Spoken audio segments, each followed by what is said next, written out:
Thousands of San Francisco kids are heading back to school this week, and we're helping them get there. It's honestly a blessing to take Muni. It's free for youth, so it's very accessible if you need to get groceries or just go to school.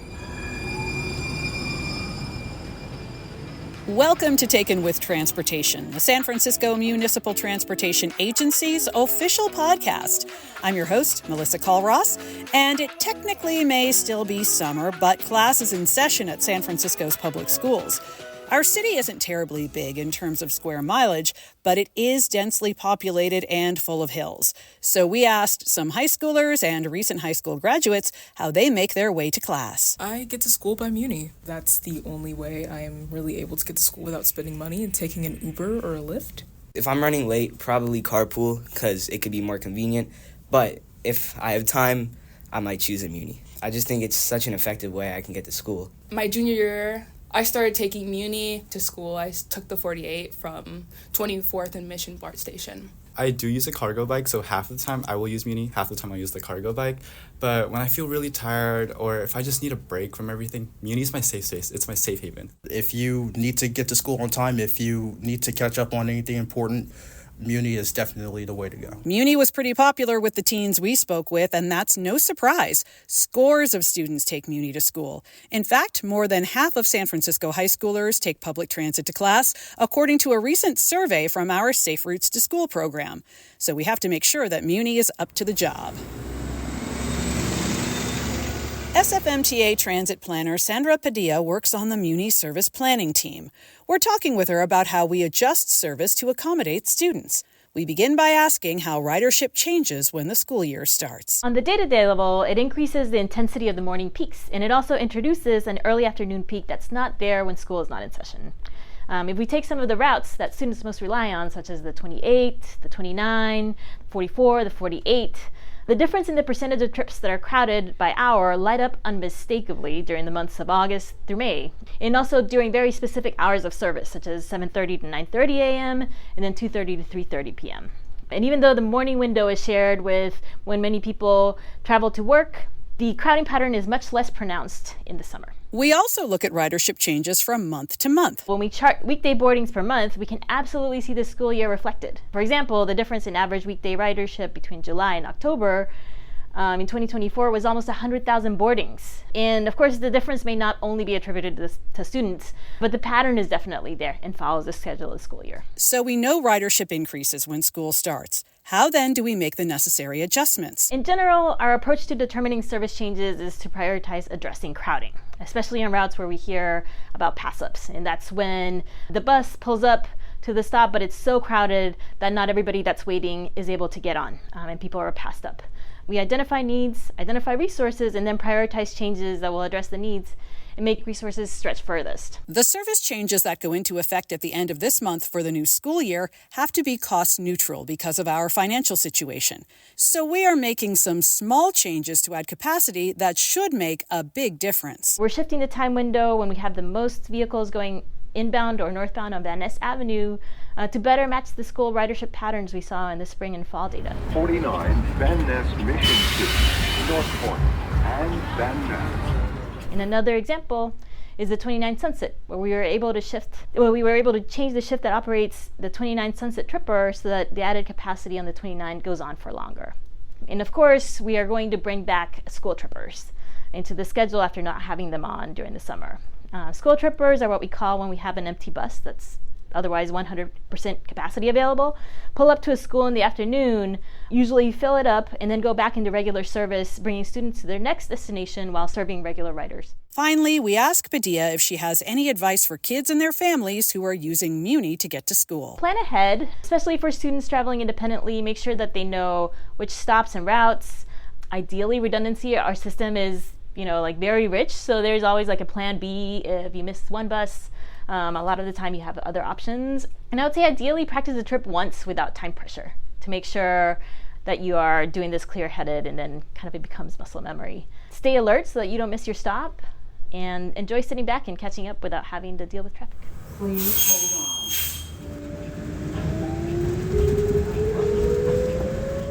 Even though Muni is an essential part of the school commute for so many kids, there are other ways to get to class. Take walking, for example. Margaret McCarthy is Interim Executive Director of the advocacy organization Walk San Francisco. If you're able to walk together with your kids, it can be a really wonderful relational bonding time. It is absolutely an active way to start the day. So we hear from parents and caregivers all the time that when they're able to walk with their kids to school, the kid is able to channel the energies that they have rather than feel like they have to repress them. So it can be fun for the kid, it can be fun for the participating adults, and it can make everybody feel more fresh and refreshed when it's time to start the school day. And walking doesn't have to be a solo or single family activity. McCarthy tells us walking school buses also could be an option. A walking school bus is just a fancy way to say it's a group of people walking to school. They're usually organized, by a parent or through your school community. And it works more or less the same way as a school bus. You'll have a predetermined route. And so then perhaps you as a parent are not able to walk with your kid to school, but a trusted parent that you know is leading a small group of children to school. And when they swing by either the spot in your community where you join or you go to a designated meet-off point, then the kids are able to walk together as a group, again with trusted adults responsible for getting those kids to school on time. We're fans of all the different ways students can get to school and want to help families figure out what works best for them. That's where San Francisco's Safe Routes to School comes in. Its goal is to make walking, biking, rolling, and taking transit to school safer and more accessible for all the city's kids. SFMTA Transportation Planner Ben Frazier is the Safe Routes to School Program Coordinator. We've met him at DuBose Park and are chatting about what program staff have been working on lately. We've had a really busy summer developing lots of new programming and refining some of our existing offerings. We have some new activities that we're continuing to promote this year, some new pedestrian-focused activities, some pedestrian safety curriculum for younger kids, and a walkable city curriculum for some older students, trying to help them understand their built environment and really kind of get a feel for why things are the way they are, why they make trip decisions the way they are, and kind of how we can kind of start to influence that. We've talked about Safe Routes to School before on this podcast. What has changed from the last time we heard from you? Yeah, we had our first Ride Muni to School week this past March. It was a great success. We had over 19 schools participate.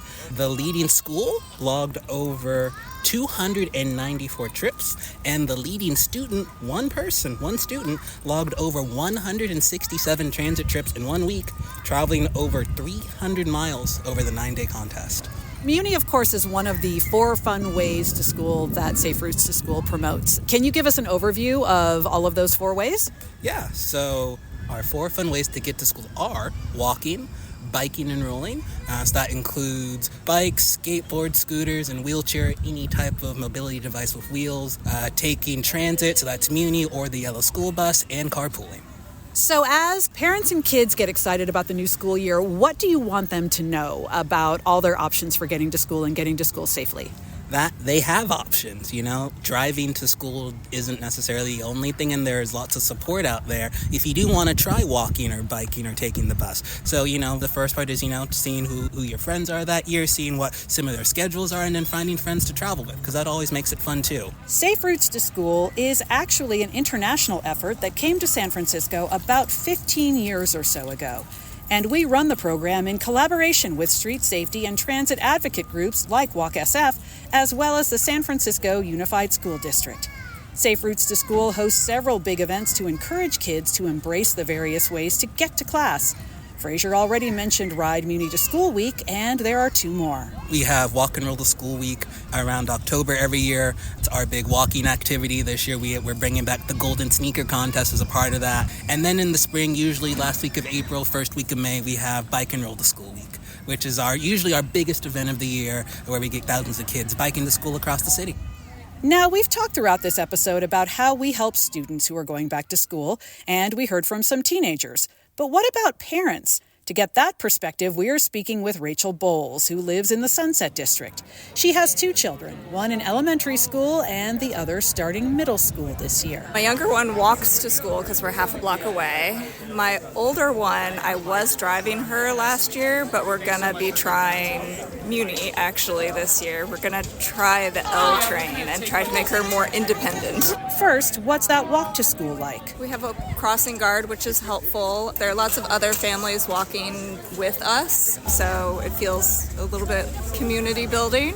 She gets to see a few friends in the morning and say hi before she gets to school. And then you said with your older daughter? Yes. You're going to try taking the L. So how are you preparing for that? Well, for the first day of school, my husband will actually be taking her on the L train, just as sort of, that experimental first run, so she has somebody accompanying her and doesn't have to figure everything out herself. But the idea is that once she knows how to do it, she'll just be able to do it herself. Bowles mentioned a crossing guard. No matter how kids get to school, they need to be safe crossing streets near campus once they arrive. Dennis Lowry is starting his third year as a crossing guard at Star King Elementary in Potrero Hill after retiring from a career in project management. At my intersection, it's very confusing for the drivers because we have certain one-way streets that come in conflicting ways. So helping the kids make sure that they're safe getting across the street is very important. Crossing guards are part of school communities, and Lowry says the students at Star King know him. They always call me Mr. Dennis when they cross, and it's one of the few times in my entire career where I can literally say that I watch my clients grow every year and get taller and taller. So how does he feel about the beginning of a new school year? I love it. I mean, the kids are very happy to be back at school. They all want to be learning. They want to hear Miss Martin, the principal, talk to them every morning, and it's just great. Thank you for joining us on Taken with Transportation. We're a production of the San Francisco Municipal Transportation Agency, and you can find the latest episodes at sfmta.com/podcast, as well as Apple, Spotify, our YouTube channel, or wherever you listen. I'm Melissa Colross. Be well and travel well.